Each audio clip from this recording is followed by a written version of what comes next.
So as I was saying, we are very happy to have David Heller with us today. David was a GloCal Fellow in 2014-15, and I'm going to introduce him with his bio he provided here. David is a practicing internist and clinician investigator who studies how to adapt primary care health systems in developing countries for the prevention and control of non-communicable diseases. As an assistant professor in the Department of Health System Design and Global Health and the Division of General Internal Medicine at Mount Sinai, David Heller focuses his work on cardiovascular disease control in Uganda and Ghana. As a Fogarty Fellow in Mbale, Uganda, Dr. Heller conducted an evaluation of hypertension control programs associated with the SEARCH study, a randomized control trial of universal test and treat programs for HIV prevention and control. As a primary care research fellow at UCSF, Dr. Heller studied the impact of university policymaker partnerships on implementation of the Affordable Care Act and the comparative effectiveness of statin use guidelines for primary prevention of cardiovascular disease. In addition to peer-reviewed publications, Dr. Heller's writings have appeared in the Washington Post, the San Francisco Chronicle, and the Lancet editorial series. So we are very happy to hear from you today. Welcome. Yes, thank you so much. Can everyone hear me okay? Yes, sounds great. Okay, perfect. So yes, thank you so much for that introduction. I want to make this as informal as possible, and I, like Kimberly said, am on faculty at the Icahn School of Medicine at Mount Sinai, and I do mostly cardiovascular chronic disease work as well as work on depression. But mostly what I wanted to do is, rather than talk about the specifics of that, talk about how I got here and how I think the GloCal Fellowship from Fogarty at UCSF was particularly relevant to that. And I'm happy to talk pretty candidly about, what I've learned in terms of what I think went well and what I sort of would have done differently. And I just, want to keep this as human and informal as possible, because I'm sure that, especially when we're all doing things through Zoom, there's a lot of very specific detailed presentations all of you are going through and dealing with. And so I just want to make this basically informal. And I think if people want to interrupt with questions, for example, maybe by doing the raise your hand option, that would be great. And I'm happy to just cycle through all of that. I have a bunch of slides, but I'm going to try to keep it to like 20 minutes at the absolute most, because I confess that a lot of this is adapted from a talk I gave previously that was more about the content of the research than about my life. I thought it was a good starting point, but I've actually been seeing a lot of COVID patients over the last 2 weeks and haven't had time to revise it much. So what I will do is just sort of walk through this to give you a sense of what I have done and kind of what I've learned. And if this is helpful, let me know. If there's anything else you'd like me to talk about, let me know as well. I just, again, really want to keep this casual. So this talk is called Integrating Primary Care for Chronic Conditions, No Doctor, No Problem, because my point is basically to educate people that, as many of you already know, chronic diseases, non-communicable diseases, are a leading cause of death around the world. And basically, in a nutshell, what I'm interested in is not only working on NCDs in general, but thinking about how we can build programs for multiple different NCDs, not just one at a time, and thinking about how we can do that with nurses, volunteers, and pharmacists, and other people besides physicians, because obviously in many places in the world, including the US, there aren't as many physicians as there could be. So I'm just clicking through right now. I'm having a little trouble switching slides. Here we are, sorry. So basically, I'm going to talk briefly about the global disease transition and cardiovascular disease control, but the main thing I want to talk about is how I got interested in multiple chronic conditions and how the GloCal Fellowship worked for that, and the kinds of things I'm thinking about for implementation and behavior change. And in particular, I can talk a little bit, because this changed even since I put together these slides 2 months ago, how COVID and adapting to COVID has been a challenge, but also an opportunity. And one thing I've learned over the years is that being prepared to adapt to these kinds of unusual opportunities can be really beneficial. And so I think this is a great example of that. So this is sort of what Kimberly summarized, that basically I did an MD, so I'm a clinician. I don't have a PhD at UCSF, and I did a residency in internal medicine at Johns Hopkins. Basically, I was pretty sure I was going to be an infectious disease person focusing on HIV for most of my career, because when I was coming up in medical school and so on, it was the mid-2000s, and HIV was unfortunately even more poorly controlled than it is today, and it had really become a singular global health emergency.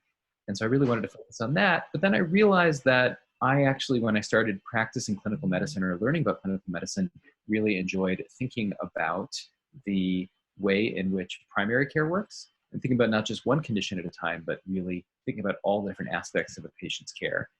And training in the US, a lot of what I saw was diabetes, hypertension, depression, and other chronic diseases, although also HIV. And I realized that I really wanted to be somebody who thought about putting together all these different conditions. And so I decided to become a general internist rather than focusing on HIV. So basically, after doing an MPH at Johns Hopkins, I did a primary care research fellowship at UCSF. And essentially, that is a program that enables you to learn how to do clinical research on primary care questions. And I'll get to sort of what I learned about that. I did that right before I did the GloCal fellowship, also through UCSF. And I did some previous work in policy and philosophy actually before that. But the main thing I want to talk about is the work I did in primary care. So these slides I will just go through very briefly because I think they're probably something that most of the people in the audience are already familiar with, which is I want to make the point that in many places around the world, it is no longer just infectious diseases that are the leading cause of death. It's these chronic diseases like heart disease as well as depression. And it's interesting, I put together this slide right here about the deaths from infectious disease and how they've gone down in the US about 2 months ago. And you'll see that basically 100 years ago, infectious diseases were very common as a cause of death, and then it has very, very aggressively declined, except for one spike in 1918, which is the Influenza Pandemic. And again, I put this together literally 2 months ago, and sadly, we're going to see most certainly another spike in just the last month or two because of COVID. So the point being that although this is a general trend, there are some exceptions to that. Infection in general is in decline, but obviously that is something that goes up and down. Just switching slides again, bear with me. So heart disease, cancer, and other diseases have taken over, at least in the United States. So in 1900, you see leading causes of death in the US were pneumonia, tuberculosis, diarrhea. In 1997, it's heart disease, cancer, and stroke, although you still see HIV in the top 10. And now this is also happening around the world. So the leading causes of death all around the world, these are global data, are cardiovascular disease and other NCDs, although of course infectious diseases are also relevant. And this is just another slide emphasizing that just over the last 25 years, we know that the things that were causing most disease and disability 15 years ago when I was in medical school, respiratory infections, diarrhea, et cetera, are no longer as big as they previously were, and we expect that to continue to happen. And so this is an essay that I wrote about how, and I was actually writing as well shortly after my GloCal fellowship, about how it makes sense to not focus only on HIV, although that's still extremely important, but to think about other conditions as well. So the question is, how do we tackle chronic diseases while also being mindful of things like HIV, and also, as I'll get to, things like COVID? So I would suggest a key part of that is behavior change, and that involves things like helping people to control their use of tobacco, physical inactivity, obesity, etc. And so thinking about how to control those behaviors is something I've become really interested in. Another aspect of that is helping people adhere to medications. And again, I'm just going to go through that briefly because I think that's more about the content and less about me. And I want to sort of talk more about the trajectory in case that's useful to everybody. But again, interrupt me if you have questions. So in this slide, I talk about how medication adherence is a major issue. So basically what I've gotten interested in is the question of how do you change behavior to help chronic disease patients? And in particular, how do you help chronic disease patients to better remember to take medication? And that is, of course, exciting because although it's challenging to change behavior, and I know this now because I'm trying to change my behavior to go outside less and wear a mask and so on here in New York City, it is something that you don't have to be a doctor to do. And so one thing I've gotten really interested in is peer coaching to help people change behaviors. And that, again, is something that really tied back to my work with GloCal. So basically what I have done historically is the first thing I started doing before I started the GloCal Fellowship was learning about implementation science and how do you build programs to try to do this stuff. And so that was the UCSF Primary Care Fellowship. And I took that fellowship because I was excited about learning about primary care. But one of the downsides of it, frankly, is that it was not designed as a global health fellowship. And so one thing I learned, and as I'll get to, is although I initially started working with Jim Kahn, who was eventually my GloCal mentor a few years before I started the GloCal Fellowship, I wasn't able to work as closely with him on his work in Uganda until I really did the GloCal fellowship. So a lot of my work before the GloCal was not global health related. It was US health work, but it was still related in a lot of ways and really helped me in a lot of ways in terms of the stuff I later wanted to do globally. And then I did the GloCal fellowship, of course, and that focused on just one disease, which was hypertension in Uganda.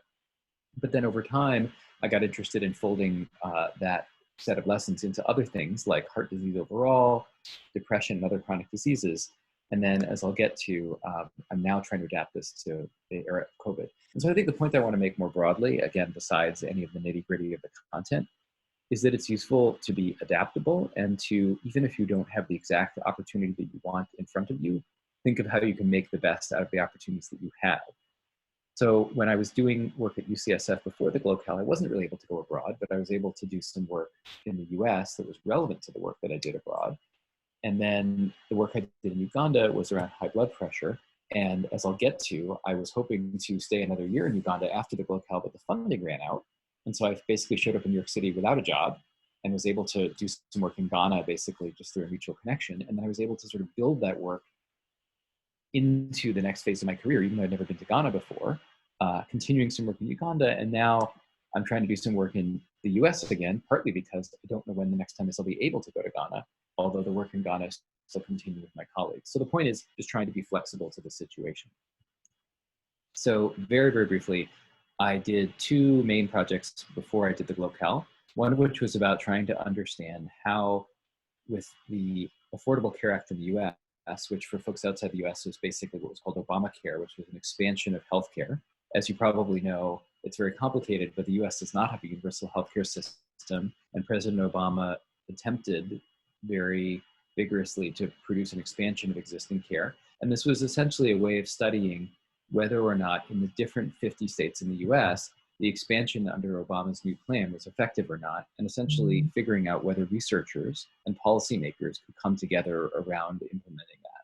And what was useful about this, we don't need to get into the content, was that it showed me how to do qualitative research, because I was basically interviewing professors and policymakers in several of the 50 US states to try to say, okay, now that there's a new policy in place, what are the challenges to delivering it? And how do we, for example, because this program involved expanding access to medical care for low-income people, how do we use research lessons to help policymakers make decisions? So it essentially involved interviewing researchers to say, how do you work with policymakers? What are the kinds of things they're telling you? What are some of the challenges? And then asking the policymakers the other thing. And so that, even though it's completely different from global health, helped me to learn how to do that sort of qualitative interviewing where you gather data by just talking to people, transcribe it, and then read through the details and then sort of identify what some of the key facts are. And so we found that, you know, for example, it's tricky for those two groups to work together because policymakers want to make decisions every day, and researchers often need months or years to put together their publications. And then I also knew that I was interested in cardiovascular disease and in, some of the ways that we could measure the impact of cardiovascular disease. And so this is a project that I did with Kirsten Domingo at UCSF, where I wanted to understand whether statins to lower cholesterol and other medicines for cardiovascular disease control, like, for example, ACE inhibitors for blood pressure, could be useful in preventing disease, at least through theoretical modeling. And this started out as a project that I wanted to do with a data set in Mexico. I wanted to do it using evaluating the effect of multiple different medications as a sort of polypill, a combined pill for cardiovascular disease control. But it turned out we didn't have the data from Mexico, and it turned out that it was too complicated to model multiple conditions. So it ended up being a project about one medicine, which is statin medications to prevent heart disease in America, which was, I think, still something that taught me a lot about how to run numbers and do quantitative studies. So again, it was something that was frankly different from what I envisioned, and took, for a variety of reasons, a number of years to publish, but I think was very useful for me in terms of learning those skills. Bear with me, the slides take a few seconds to change. Here we are. So I won't get into this, but we basically found out that statins were useful in preventing cardiovascular disease in a lot of different groups, more so than people previously realized. I can send you the paper if you're interested. So here's where I talk about how, as people in this room know better than me, there are far too few physicians, around the world to treat chronic diseases. So it's one thing to think about these problems in the US, it's another to think about them in places where doctors are far fewer. And as many people in this room know, there are many models for using non-physicians, nurses, volunteers, etc. For example, barefoot doctors in China who are basically lay people trained to provide basic medical care. And a lot of this work was done around HIV/AIDS, actually. And my interest is basically figuring out how you can do that kind of work for hypertension and other chronic diseases. And so here I talk about how nurses can treat high blood pressure. We know this, but we don't necessarily know its efficacy. And so I started to realize that's what I wanted to do at the same time that I started to do the GloCal Fellowship. And basically with Jim Kahn, who was my mentor at UCSF, was able to negotiate the opportunity to set up a proposal, which thankfully I was offered the opportunity to do, where basically I was able to look at whether an existing HIV/AIDS program at UCSF that was working in Uganda and Kenya could also be used to try to screen and treat for high blood pressure. And basically this program, as probably some people in this room know, was a collaboration called a search study. And the purpose of the search study, which has now been underway for many years, was to understand whether or not if you, in villages in Uganda and Kenya, screen absolutely everybody in the village for HIV, make sure that everybody is treated with the HIV medication, and make sure that everybody who has HIV medication takes it and takes it consistently, you can essentially stop the spread of HIV because, and again, stop me if you know this, everybody, we now know that people who are on HIV medication and have their virus suppressed can't transmit HIV to anybody else. So long story short, the idea was to prove, and I think they are starting to prove this after several years, that you can essentially stop the spread of HIV completely by doing this mass screening and treatment. But it turned out that at the same time, this group was interested in screening people for high blood pressure and also screening people for diabetes. And we weren't really sure whether that was working or not, or how to strengthen it. And so I was extremely excited about this opportunity because the idea was to finally see if we could use a program like this, which used mostly nurses more than doctors, as an opportunity to screen and treat for high blood pressure. And so it was very much about trying to figure out what that would look like. And so this is a picture of these community health campaigns where, again, in Uganda and Kenya, people are screened for HIV, hypertension, and diabetes. And essentially what I was able to do, and again, this involved a lot of brainstorming, a lot of tearing up and starting over, a lot of really trying to think through what the details were. We tried to put together a way of answering this question, where essentially we wanted to figure out, in order to figure out whether or not this high blood pressure program is working, you have to define what it means for something to be working, right? So basically what this slide shows is if you, for example, want to see if it is taking their high blood pressure medicine appropriately, you need to unpack different steps as far as how they got there in the first place. So what we wanted to do, I'm just looking at the first row here, where it says hypertension education for all persons in the CHC waiting area. Basically, the idea is we wanted to make sure that people were being told when they showed up at these community health campaigns, they were being told, this is how you prevent high blood pressure. But how do you know if that worked, right? So the next column where I said define what is the intervention, we want to say, okay, what this actually means is the staff at this program educate everybody on hypertension. And then it's like, well, how do you measure that? So we set up a measurement plan where essentially we were going to visually inspect whether or not that was happening. So I actually worked with a research assistant and we created a tally checklist where we said, did they get this kind of education? Did the person who was educating the people actually cover hypertension in terms of what causes it? What are some of its side effects? How do you treat it? And so on. And we physically checked boxes to see if that happened. But of course, even if that does happen, we don't know if that's enough because it's possible that this was said to everybody, but people didn't necessarily understand it. So if you look at that yellow box on the left where it says, was the target achieved? The next thing we were looking at is, can all the participants name the causes and treatments of hypertension? So we also interviewed participants in order to get a sense of whether or not they understood those kinds of things. And so we checked boxes to ask people, you know, did the person talk to you about the causes of high blood pressure? Did you understand what they were saying? Could you name for us what they said? And we did the same thing for making sure that people checked the blood pressure history of people to make sure that blood pressure was checked properly and so on. And this was exciting, but challenging because it took a while for us to get this through the IRB. It took a while for us to decide what this was going to look like. And it's also obviously challenging to measure this. And so what we ended up doing, as I'll get to in a second, is we did this intervention only in certain clinics in Uganda. And that actually took us, frankly, well past the end of the GloCal year to finish. And then at the same time, we had data that the search group had already gathered on high blood pressure outcomes. And I got permission to analyze those data in the meantime.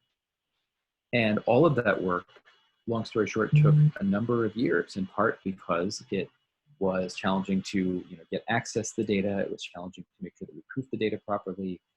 The search team is extremely focused on the work they're doing in HIV, which is extremely urgent, and was trying to align that with this. And so ultimately, we had 2 papers associated with this, only one of which even now has been published, but this one is basically demonstrating what we found regarding how effectively at just the level of blood pressure the search study is functioning.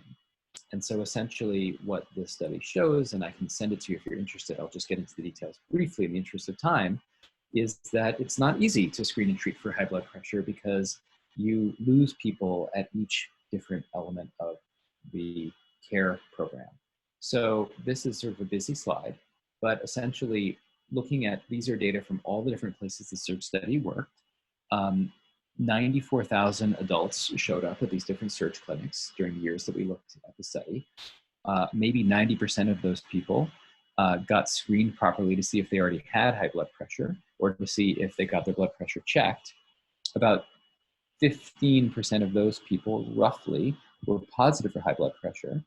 And then among those people, about 7,000 out of 9,000, I can give you the exact numbers, were referred to care. In fact, it was about 82, 83%. But only 40% of those people linked to care. And among those people, only about half of those people achieved blood pressure control. So the challenge is that you might get things 80% right at each step, but because you lose people over time with each step, in a cumulative way, you don't reach as many people as you would like.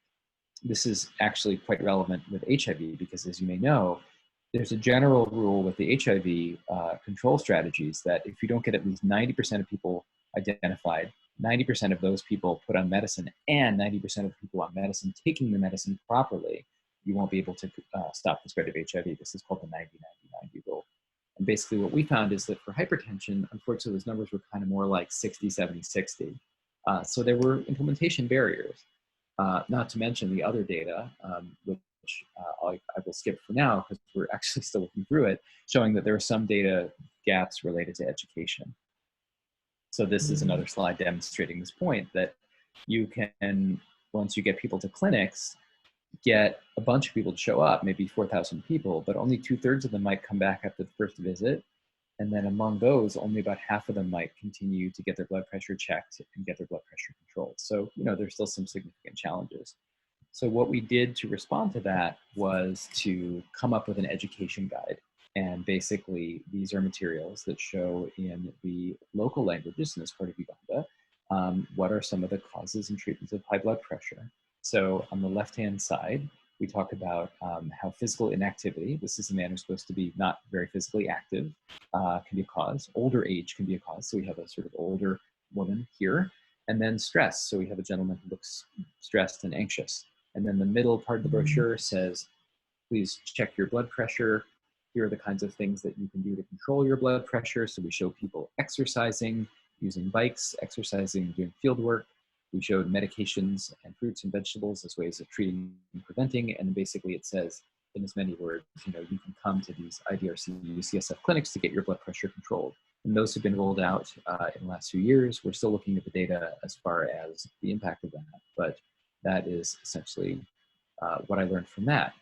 And so again, it was something that took longer than expected, involved a number of IRB challenges, involved a number of challenges related to really analyzing what we wanted to. And these things rarely come out the way that you expect. But even as I was finishing the GloCal fellowship, where I frankly was not able to stay for as long as I'd intended to because of funding issues that my mentor had, and was still working on publishing these data, I was basically looking for a job. And I know it's challenging when there's only a 1-year fellowship to try to find a position after that. So I can talk candidly if that's helpful for what I sort of did in the meantime. One thing that I did, and this is the next few slides I'll get to, is I tried to talk to other people in Uganda to say, hey, I'm a person who has some expertise in hypertension. Could I work in other clinics in the meantime as far as thinking about blood pressure control there? And I met someone named Rose Clark in Nyanga who worked at a place called the International Hospital Kampala. And the next phase of what I ended up doing actually was I continued some of my work, not with the search study, but with the International Hospital Kampala, where we essentially said, hey, we can do blood pressure tracking and interviews just like we did with search to see if we can improve quality of care there. And so in this photograph here, the person in the middle is Rose Nyanga, who is my colleague, collaborator there. She's the vice chair of the university attached to this hospital. And actually at around the same time, I came back to New York City. I went there partly, frankly, because of personal reasons, because my partner, now wife, is a journalist. I showed up there without a job and was able to, after a whole bunch of interviews, get a position at Mount Sinai. And so we didn't have a research team, so we recruited Mount Sinai medical students. And so the two people there to the left and right of Rose in this photograph are two, they were first-year medical students at the time. They're now fourth-year medical students named Haley Lynch and Liza Green, and they essentially became the research team.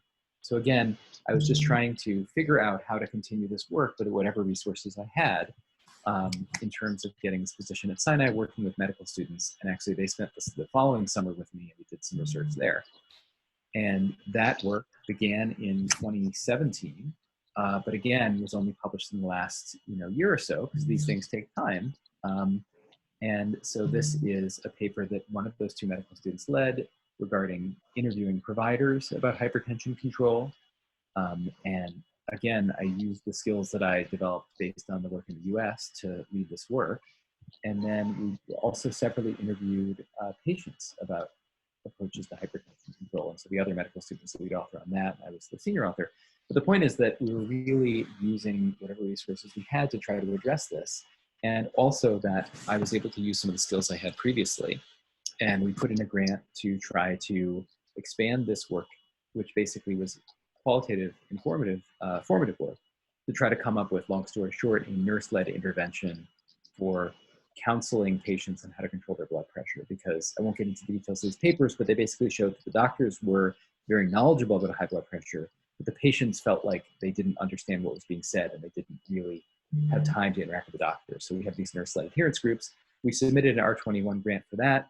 It was not scored very high, and we're going to try again. So the point being that it is an ongoing effort to try to get this kind of work supported. And then this is another slide that sort of talks about this. Patients are often surprised by their diagnosis. Providers feel confident about treating, but they don't necessarily feel confident about connecting patients or referring patients to education. So this is what we're working on now. And literally, as we speak, we're trying to revise that grant.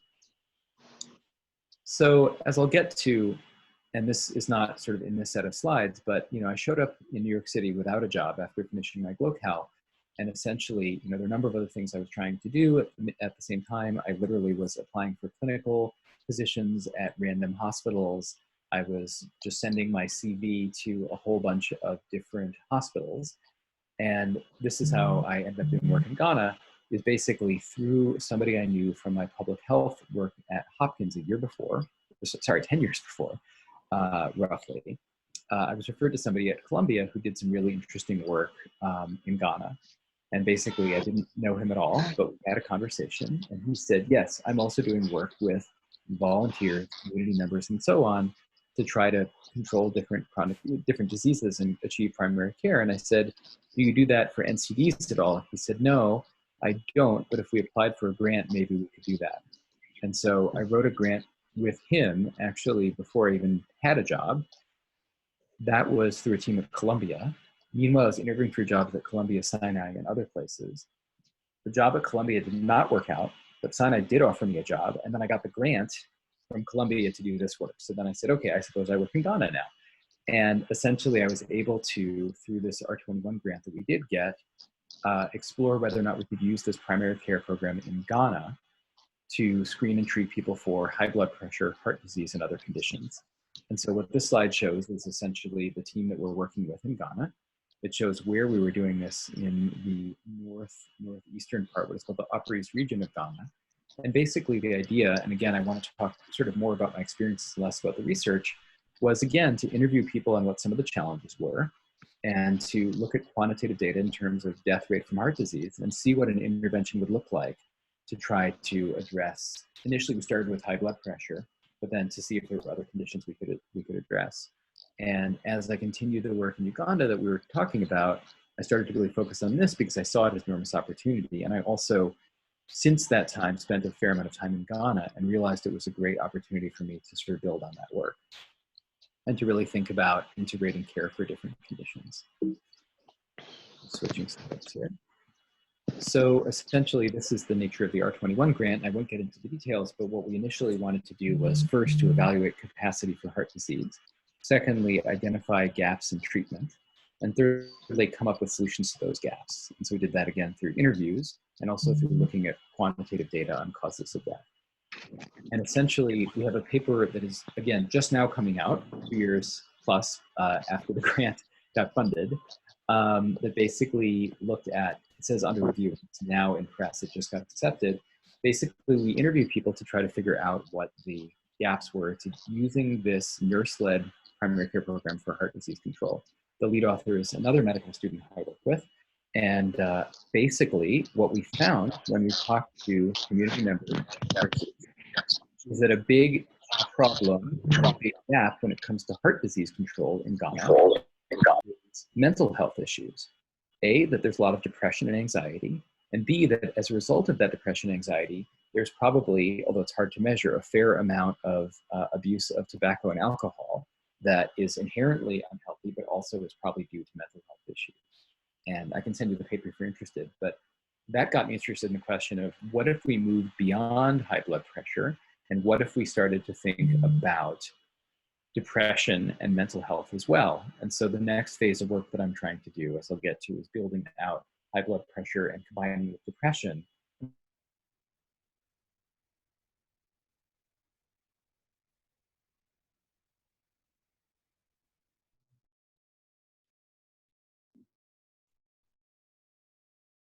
So hopefully, as you're getting, the point is that my career has a little bit of twists and turns in terms of pivoting from Uganda to Ghana.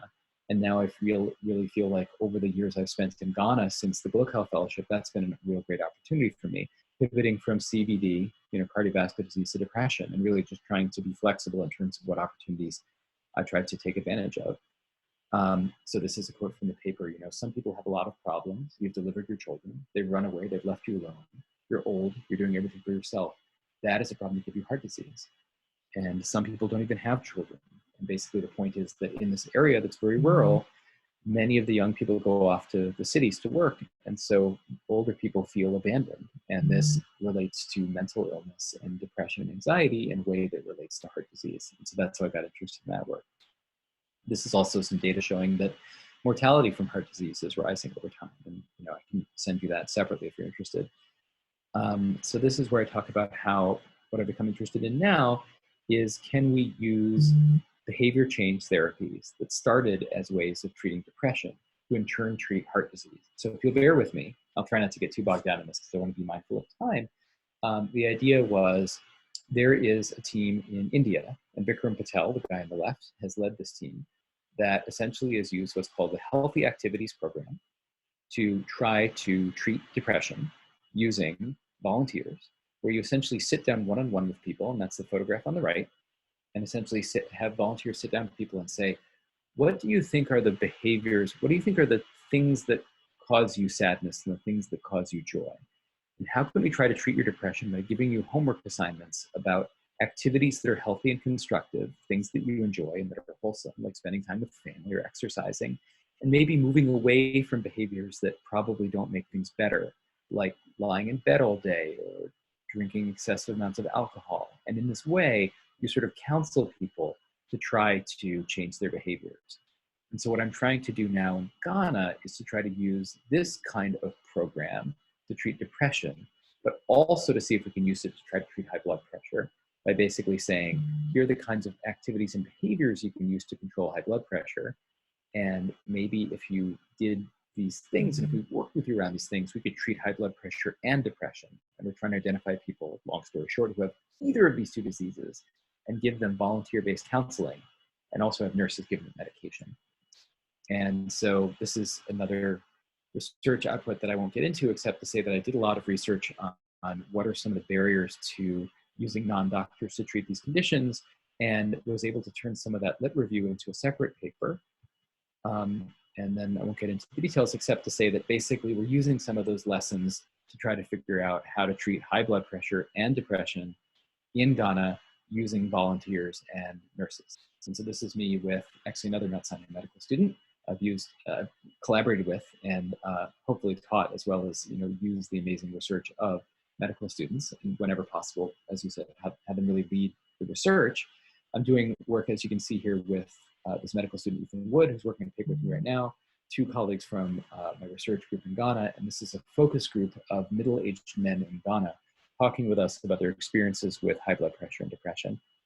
One thing I should also really emphasize, which I don't think I've done justice to, is that one thing that really worked really well about the work in Ghana, and was actually in some ways even more ideal than the work in Uganda, is that there was an existing group called the Narango Health Research Center in Ghana, where they have already a team of scholars who are actively working in the community, actively doing really impressive research, and are really committed to long-term partnership with the community. They're basically folks who themselves were born and raised in Ghana, who all have very advanced training, and many of whom have been great research mentors to me, who live and work in the community. And so it was not just a single study to answer a particular question, which is one of the things that Search wanted to do, but it's a long-term community research operation.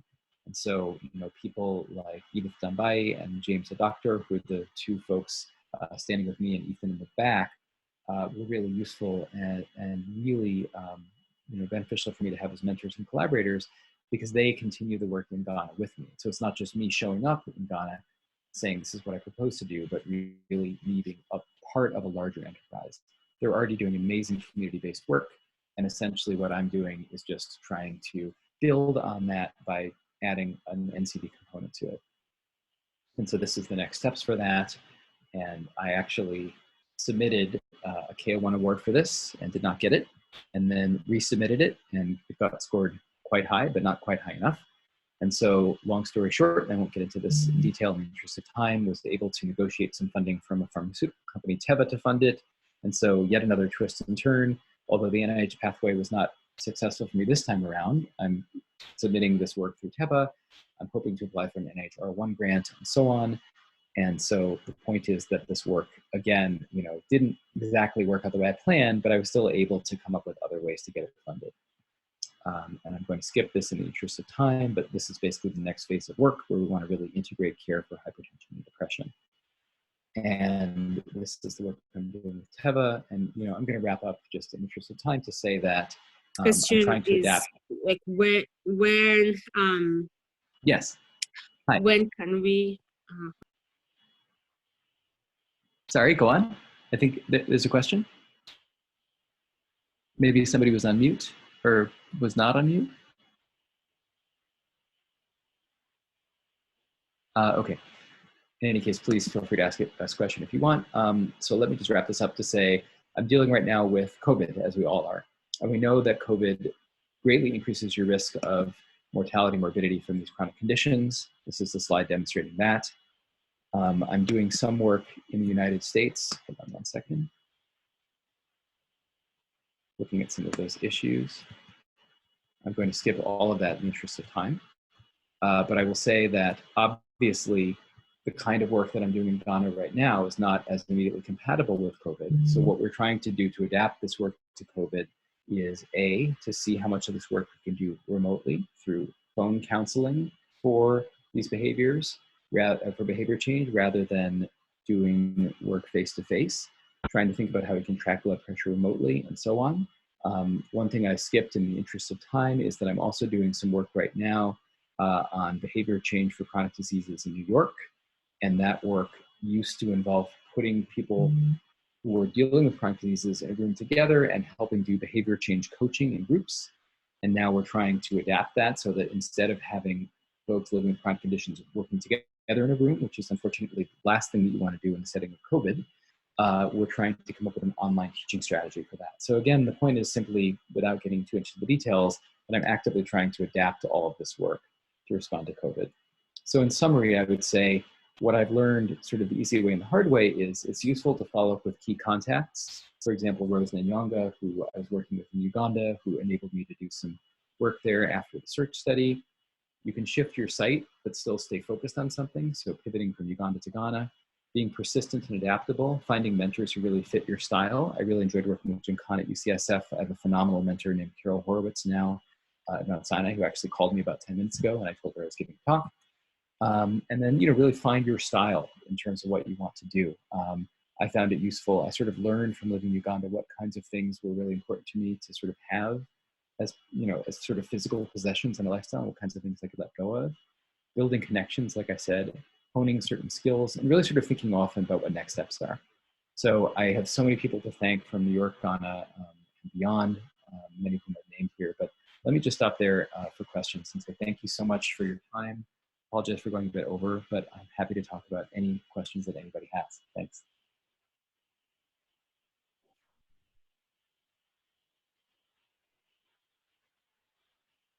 You can also see if my wife can bring the pug down in the meantime. This is Stephen. Thank you, David, for your presentation. I am Stephen from Uganda. I see. Yes, I was a bit curious about why you, in Uganda, if you had an opportunity to visit the Iganga Mayuge HDSS. Mm. And maybe secondly, is I've just written a grant application for. I'm actually I work on aging in Uganda. My PhD was focused on that, and I've just written a grant application focusing on frailty among all the persons in Uganda. And I realized we actually don't have data or any evidence about frailty in sub-Saharan Africa. Yeah. I just don't know how this can connect with your work. Thank you. Yeah, that's a great question. I am not familiar with the demographic system that you mentioned, but I will certainly look into it. One thing I didn't get into much, but I can follow up with you separately on, is that the data that we got in Ghana as far as heart disease mortality was data from a demographic system that is kept in Nabrongo in Ghana, where essentially anytime anybody dies in the community, they query why they died. And it's possible to do what's called verbal postmortem autopsies, where although you can't do a literal autopsy, you can get a sense of mortality from that. And they also, in Nabrongo, have an amazing system that I'm hoping to use for the hypertension and depression work of doing door-to-door surveys. So you can screen people for depression that way. I do not know as much about frailty per se, although I think that's an extremely important question. I know that it ought to be possible to query people for that. And I believe there are measures that you could use in contexts like Uganda and Ghana to look into that in terms of just asking older people what their functionality is. So feel free to email me, and I'd love to talk more with you about that, because I think frailty is an extremely important question, and obviously it relates to mortality in older people, and will be only more and more important as time goes on, as the population ages in places like Uganda where the demographics are changing. I have one other question, Kimberly, at least one other question from Clara. Should I take that as well? I'm just looking at the chat. And what was it, Stephen? I apologize, I missed your name. Was it Stephen who just reached out? Stephen Wandera? Yes. Yeah, it's Stephen. Yes. Oh, perfect. Okay, yes. So I just wanted to make sure I answered your question. The second question I see is from Clara. And it says, if I may just read it out loud, given the present pandemic and signs of stigma, the developing infectivity of cases and uncertainties of viral clearance for COVID, how would you advise future observational research projects to implement their research interests? I'm still thinking about that, frankly. I was just talking with my research mentor about this. What I'm trying to do with the work in Ghana is two different things related to addressing COVID. I think one category of things is trying to make sure that focusing on COVID does not derail people from managing their chronic diseases, in terms of just making sure that people are not distracted from remembering to take their medications and so on.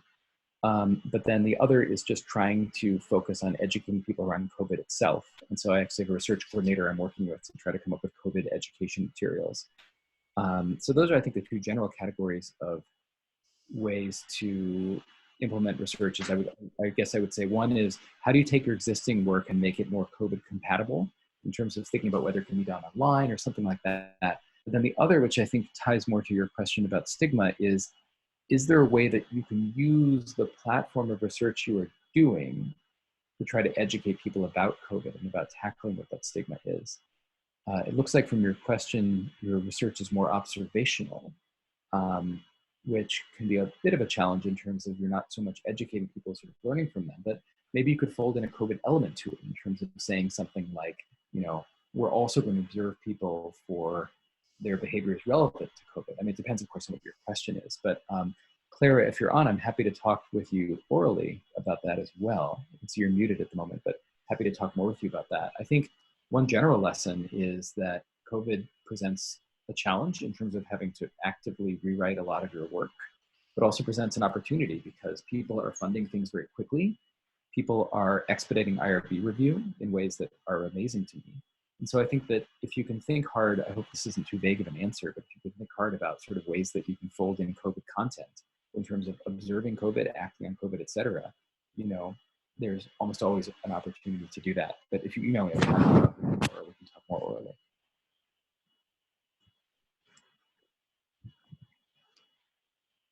Hi, my name's Keenan. I have two questions.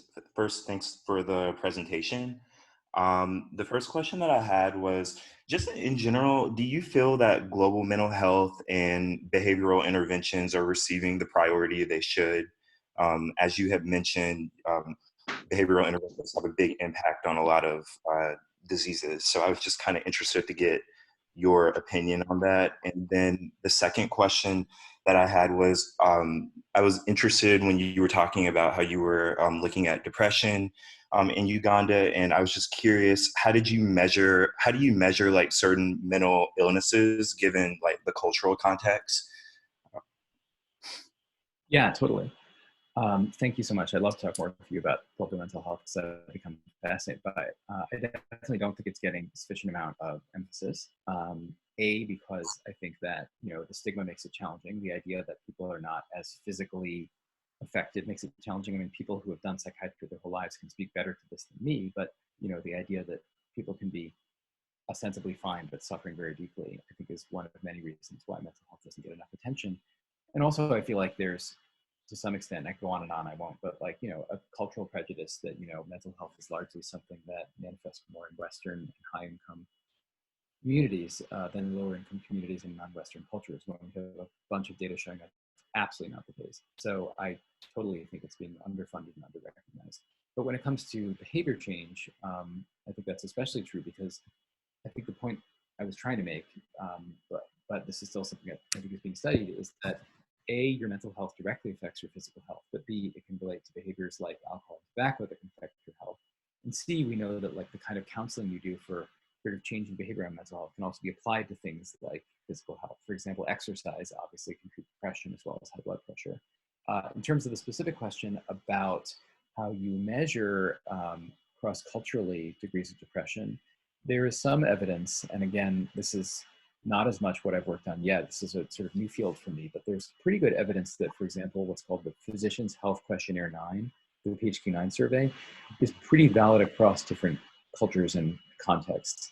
And actually, one of the people doing the work in India that I mentioned actually now is from Ghana, now is working with me in Ghana on mental health, and he's done some work showing that that is true in Ghana in particular, like validating that the PHQ-9 actually accurately inhibits depression.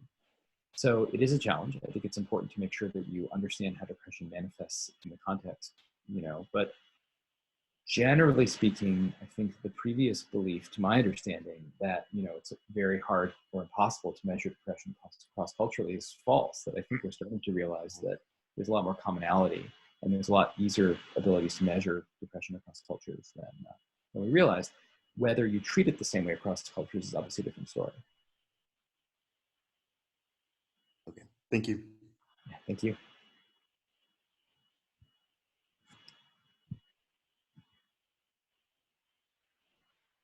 Hi, this is Rachel from Zimbabwe. I'm following up similar question to what Kenan asked you. Right now, with the current situation with the COVID-19, I imagine that it's a very stressful time. So I can imagine that a lot of people are going to have some underlying mental issues coming up that they didn't have before. So do you think with all these ad hoc and fast grants that are coming up for COVID-19, funders are also prioritizing mental health as they should? Because when you look at the grants that are being sent out, it's mainly on the infection and vaccines and treatment, which is plausible, yes. But do you think that we should have like a bigger portion also set aside for the trauma and the stress that's happening, because naturally hypertension and other mental health issues are going to come up? I'm so sorry, I got logged off for the last minute or so, but Rachel, if I pronounced that right, I think I missed your question. Could you repeat it? Okay, no problem. So I was saying this is very similar to what Kenan just asked you. Yes. But I wanted to specifically zero in on the COVID-19 situation right now. As we can see, there's a lot of grants that are popping up, ad hoc grants to support people who want to do COVID research. But I was saying that with this traumatic environment and all that's happening, I mean, there's a crash in the economic situation, infections, people dying. There's obviously a lot of stress and a lot of hypertension that's going to come up. Do you think with all these ad hoc grants and all these helpful funds that are popping up, enough is being set aside for mental health and to curb these problems so that we don't let them grow, and later on after COVID and we've dealt with the obvious vaccines and treatment, we realize that we neglected a certain aspect of the mental health? So do you think there's enough that's being set aside, or do you think funders should look into mental health more and in this current COVID, not in a general perspective?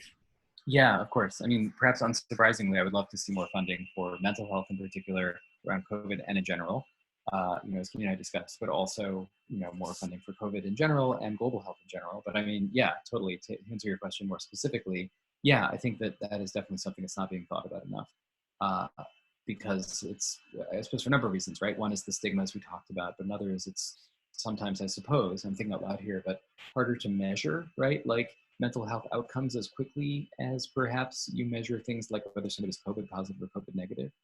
But maybe what that means is that you could propose something like that, because some of these funding opportunities I've seen, first of all, there's so many of them, but secondly, a lot of them were put together pretty quickly. So that, like, unlike, frankly, NIH grants where it's very, very specific what they will fund, you might be able to put something like that together, and maybe the first paragraph of your grant could say something like, despite the fact that, COVID is obviously affecting people's mental health, very few people are working on this. I would like to work on this, and this is the grant I suppose I would like to do it. Especially if you have a mentor who could help you. I say this not because I'm sure you're not quite capable, but because these grants are happening so quickly that it's useful to sort of have somebody to team up with because the deadlines are so tight. Like, I'm applying for some COVID stuff right now where the mentor who just called me is working even faster than I am, and I'm trying to keep up with her. But, if you find an opportunity like that and you sort of identify, I feel like this is general good advice for research in general. If you're like, hey, there's nobody really working on this, you can work on it, right? And then you can say to funders, this is something that's really been under-addressed, and that's why I'd like to be the first person to do it. Okay, thank you. Yeah.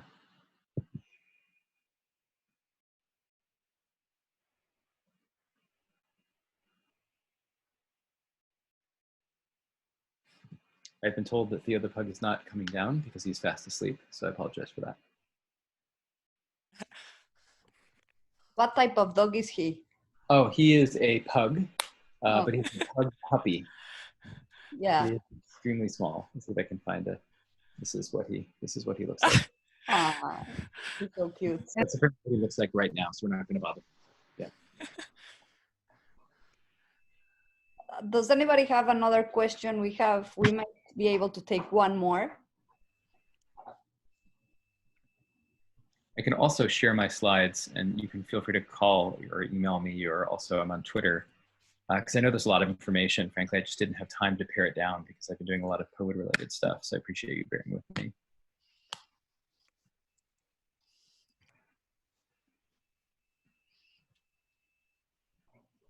Okay, I guess we don't have any other questions, but I'll share your contact information.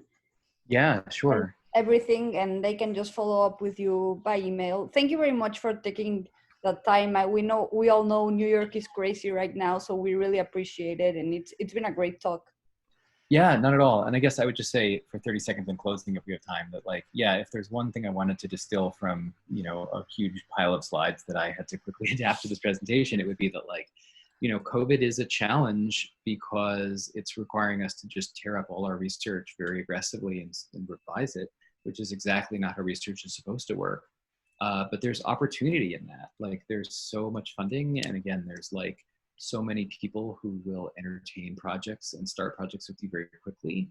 And there's also a lot of opportunity, even if you're relatively junior as a researcher, you know, as I think Rachel has already done, to say, hey, here's something nobody's looking at yet. And to, you know, sort of make up guidelines as you go along. Like if you want to answer most research questions, people will make you read 30 papers first to get the lay of the land in terms of what people have already done. With COVID, that's not really happening, right? So, you know, you can act, if you're able to act very quickly, you know, for example, because your research has been delayed, because many people's has, you might be able to really put together something very interesting. It's just a matter of being creative and being adaptable and being quick.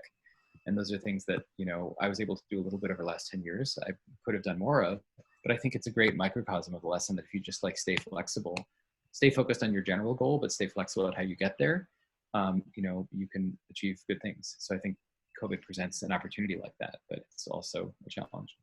But yeah, happy to talk by email or phone or whatever with anybody, because I know a lot of these questions are sort of unique to people's own perspectives.